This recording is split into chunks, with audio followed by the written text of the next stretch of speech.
Mais les documents utilisés et les questions posées ne sont pas exactement similaires à celles que vous aurez lors de l'examen. Question 1 à 4. Conversation avec dessin. Vous allez entendre des conversations entre deux personnes. Indiquez à quel dessin correspond chaque conversation.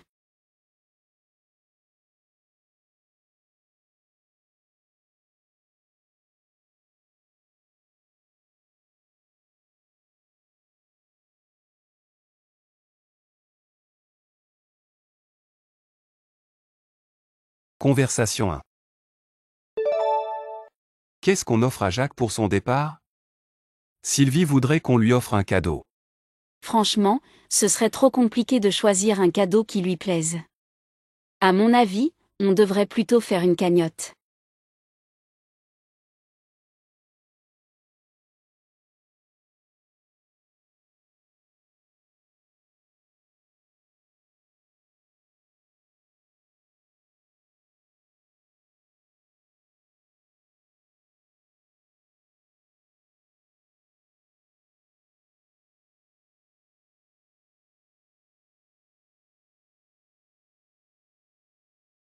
Conversation 2. Bonjour. Je cherche le bureau de Madame Denis. Bonjour madame, c'est au 2e étage, c'est le premier bureau à droite, en sortant de l'ascenseur.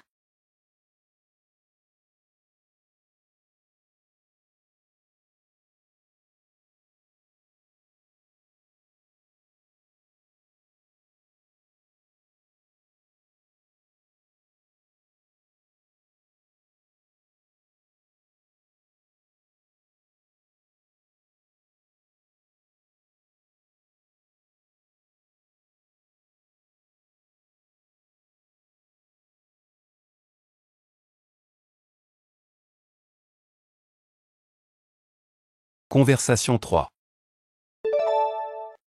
Salut Karim, ça va? Pas du tout. Je suis très stressé parce que je dois finir le projet d'un client avant la fin de la semaine, mais je suis débordé. Hier, je n'ai même pas eu le temps de déjeuner.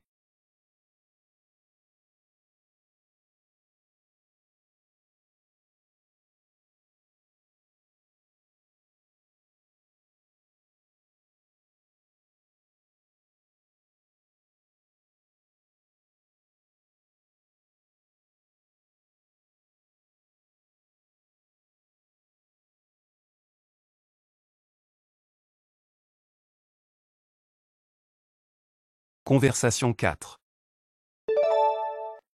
Marie, l'exposition dont je t'avais parlé est prolongée. Ça te dirait d'y aller? Oui, avec plaisir.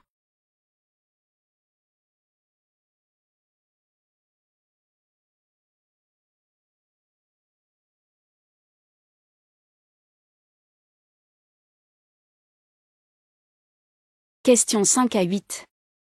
Annonce publique. Écoutez l'annonce et répondez à la question.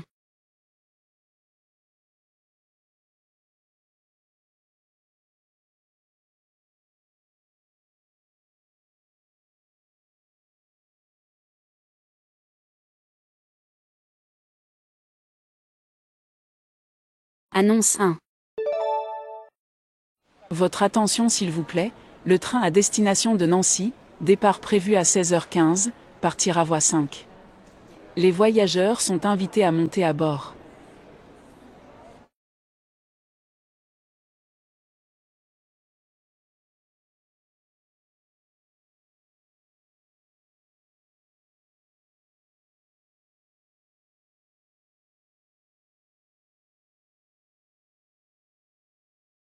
Annonce 2. Mesdames et messieurs, la pièce reprendra dans 5 minutes. Nous vous rappelons que les téléphones doivent être éteints durant la représentation. Des agents passeront dans la salle régulièrement pour vérifier que c'est bien le cas. Merci pour votre compréhension.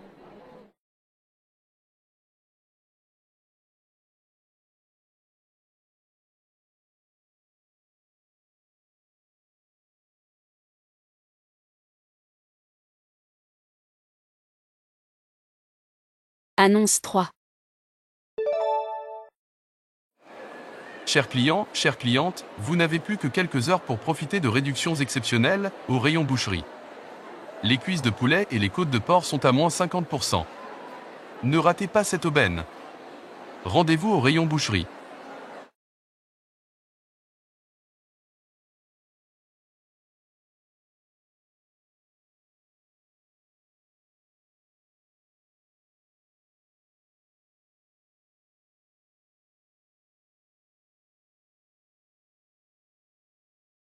Annonce 4.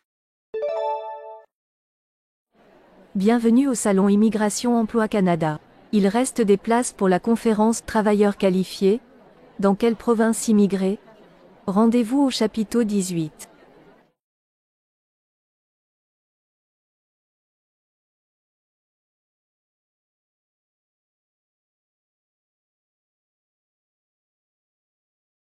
Questions 9 à 14.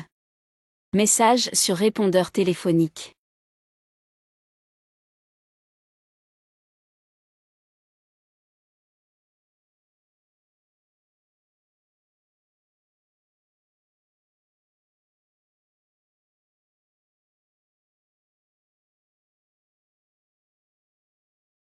Message 1. Bonjour. J'appelle concernant l'annonce pour le vélo d'appartement neuf que vous vendez. Je suis intéressé, et j'aimerais vous l'acheter s'il est toujours disponible. Je vous rappellerai ce soir. Merci.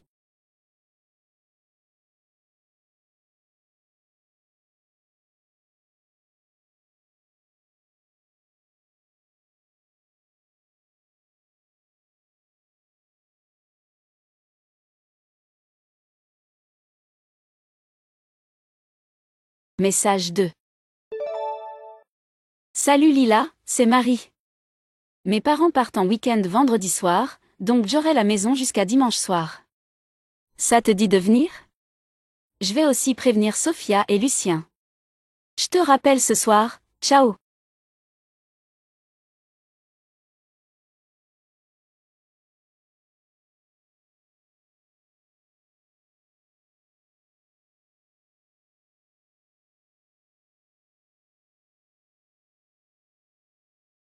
Message 3. Bonjour Adama, c'est Jacques. Désolé de te déranger pendant tes vacances, mais j'ai besoin du dossier Collins. C'est super urgent car le client me demande un rendez-vous pour après-demain. Je dois étudier le dossier, mais il n'est pas dans ton classeur. Rappelle-moi pour me dire où tu l'as mis s'il te plaît. Merci d'avance.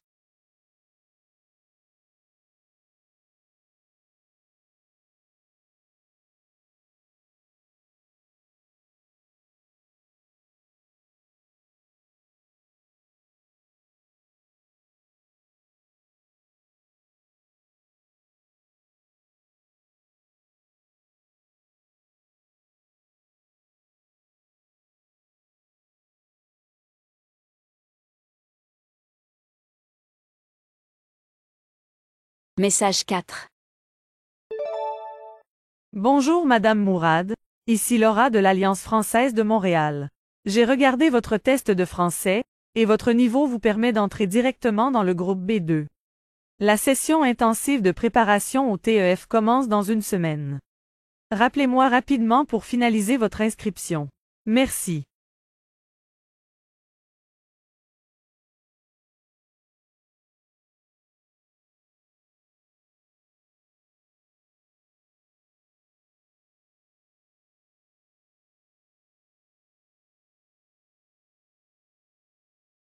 Message 5. Bonjour Madame Denis, c'est Victoria Tran de la Banque TD. Suite à votre entretien, j'ai le plaisir de vous annoncer que vous avez le poste. Vous serez en formation du 15 février au 26 février. Je vous ai envoyé un courriel avec des documents qu'il faut remplir puis me retourner. Contactez-moi au plus vite, merci.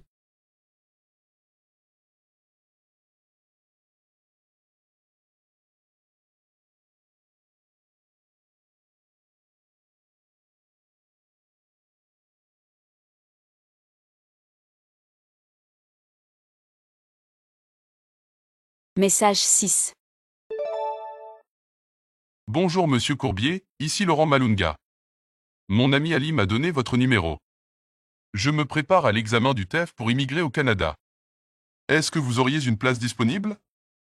Je vous recontacterai demain. Merci, au revoir.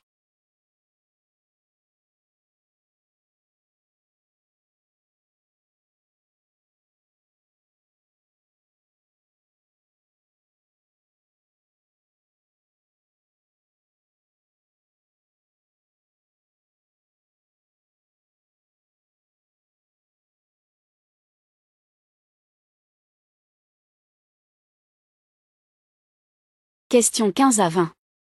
Les micro-trottoirs. Vous allez entendre 3 personnes répondre à la question suivante. Êtes-vous pour ou contre le port de l'uniforme à l'école? Indiquez si la personne interrogée A. Est pour à 100%. B. Est moyennement pour. C. Est contre. D. N'a pas d'avis sur la question.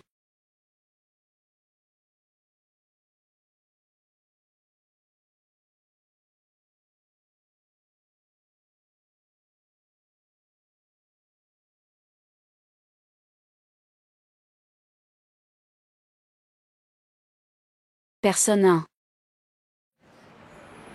Si on était en 1904, ça pourrait marcher facilement, mais on est en 2024. Ce serait vraiment dur d'imposer ça aux jeunes d'aujourd'hui, parce qu'ils veulent exprimer leur identité à tout prix sur les réseaux sociaux. Mais vu l'état déplorable de la jeunesse, peut-être qu'il faut essayer. Mais honnêtement, j'ai peu d'espoir que ça marche, malheureusement.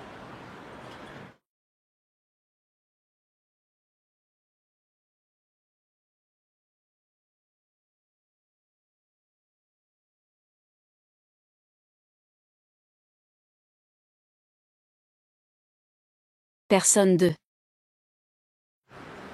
Personnellement, je pense que les jeunes ne sont pas disciplinés de nos jours. Donc s'habiller pareil, comme à l'ancienne, ça leur permettra d'avoir conscience de la vie en groupe et qu'il faut respecter les règles. Donc, c'est une bonne idée, il faut le faire.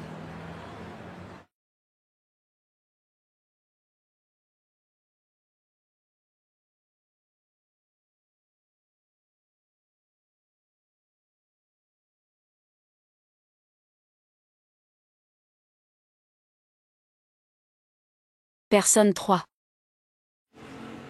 Ici à Montréal, ça pourrait pas marcher dans les écoles publiques, pas possible. Les gens vont pas l'accepter, et ils auront bien raison.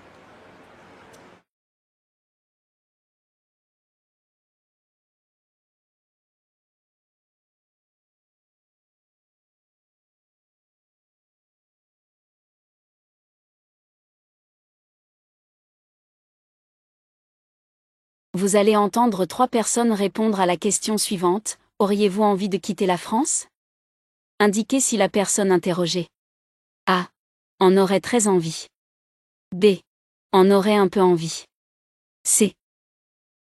N'en aurait pas du tout envie. D. A déjà un projet de départ.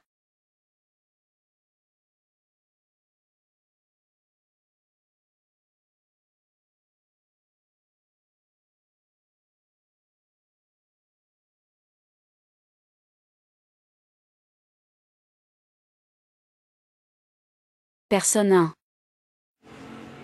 Absolument pas. J'aime mon pays. Je sais qu'il n'est pas parfait, mais comparé à la plupart des pays du monde, la qualité de vie est très bonne. Je n'irai nulle part.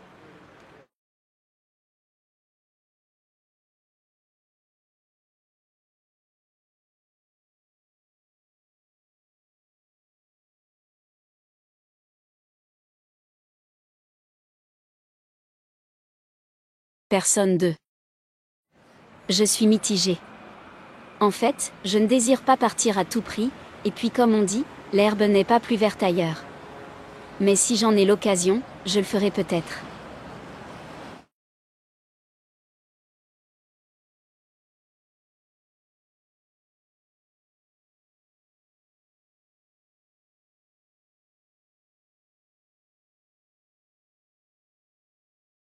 Personne 3. C'est mon rêve. Si je pouvais, je partirais demain, parce que franchement j'en peux plus de la mentalité française. Les gens sont trop fermés ici.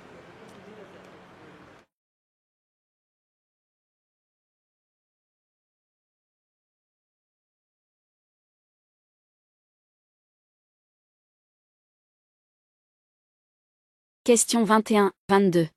Écoutez la chronique et répondez à la question.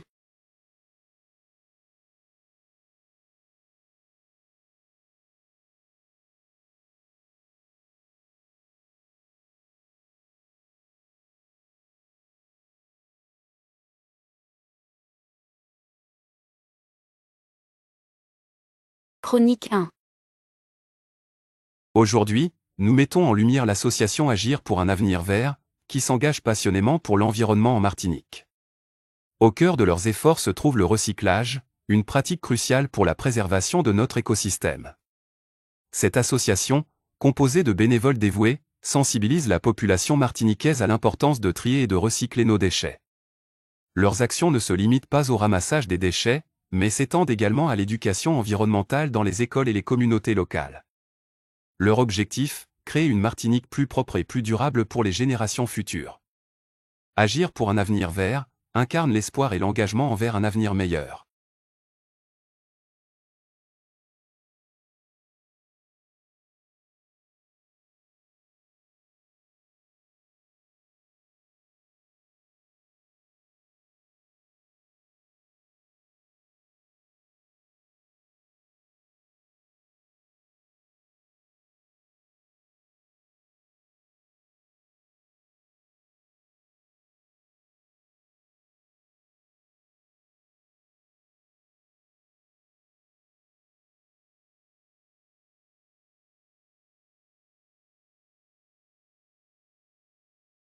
Chronique 2. Dans notre vie trépidante, nous négligeons souvent une pratique simple mais cruciale, s'assouplir le corps. Que ce soit par le biais du yoga, du stretching ou de simples étirements, cette activité régulière offre des bienfaits insoupçonnés. En plus de favoriser la flexibilité musculaire et de prévenir les blessures, elle libère également les tensions mentales accumulées. S'assouplir offre un moment de calme et de connexion intérieure, permettant à l'esprit de se détendre et de se recentrer. Ainsi, prenons quelques instants chaque jour pour nous étirer, pour nourrir notre corps et apaiser notre esprit. Dans cette souplesse, trouvons la clé d'un équilibre vital et d'une vie épanouie.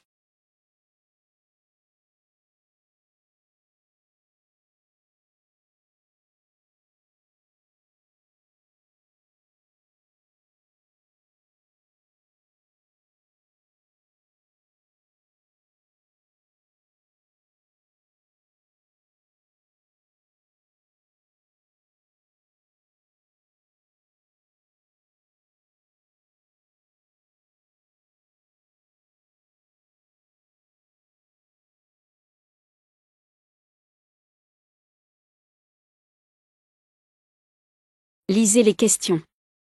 Ensuite, écoutez l'interview et répondez aux 2 questions.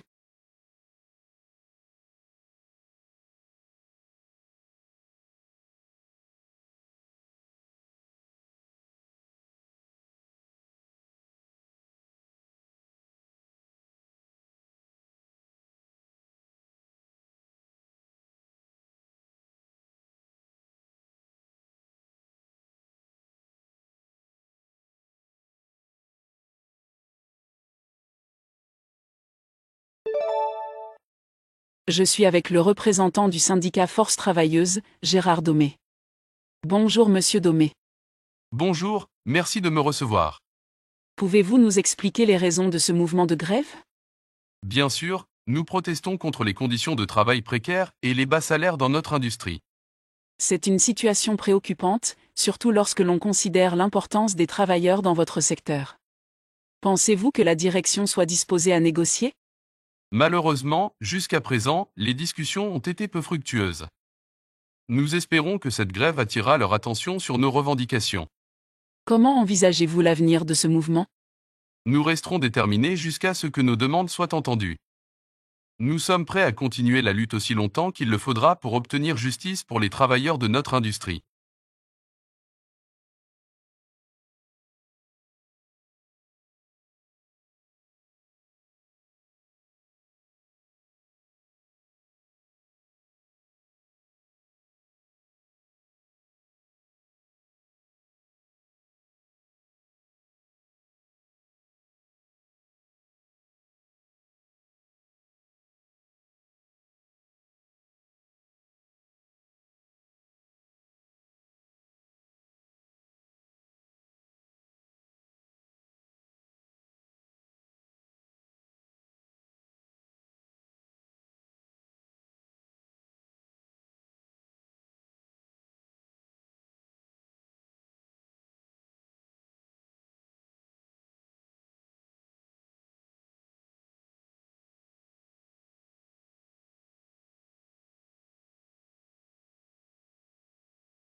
Félicitations pour votre récente victoire.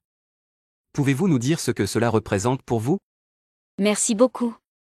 Remporter ce prix est une validation incroyable de tout le travail acharné que j'ai mis dans mon écriture. C'est un honneur d'être reconnu par mes pairs et de voir mon travail apprécié à ce niveau. Votre roman a été salué pour son originalité et sa profondeur. Comment avez-vous puisé votre inspiration pour cette histoire? L'inspiration vient souvent de diverses sources, mais pour ce roman en particulier, j'ai été inspiré par des événements de ma propre vie ainsi que par des observations de la société qui m'entoure. J'ai essayé de créer des personnages authentiques et de les placer dans des situations complexes pour explorer des thèmes universels. Votre succès est une source d'inspiration pour de nombreux écrivains en herbe. Avez-vous des conseils à leur donner? Je dirais de persévérer et de croire en votre voix unique. Écrivez avec passion et authenticité, et ne sous-estimez jamais le pouvoir de la révision et du travail acharné. Et surtout, ne laissez jamais les doutes vous arrêter.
Écoutez l'interview et répondez aux 2 questions. Avec moi Monsieur Pascal Fleuret, président de l'association Urgence Logement Paris. Bonjour Monsieur Fleuret, pouvez-vous nous expliquer pourquoi vous êtes en colère contre l'organisation des Jeux Olympiques à Paris? Bonjour. Je suis vraiment indigné par le fait que l'organisation des Jeux Olympiques à Paris néglige les besoins essentiels de notre société. Au lieu d'investir dans des infrastructures sportives coûteuses, nous devrions nous concentrer sur des problèmes urgents tels que le logement abordable, l'éducation et la santé. Ces ressources financières pourraient être mieux utilisées pour améliorer la vie de nos concitoyens plutôt que de servir une compétition mondiale. Votre point de vue met en lumière des questions importantes concernant les priorités de la société. Pensez-vous que votre association puisse influencer les décisions concernant les Jeux Olympiques? Nous continuerons à faire pression et à sensibiliser sur cette question. Il est crucial que les autorités prennent en compte les préoccupations de la population et réévaluent leurs priorités en matière de dépenses publiques.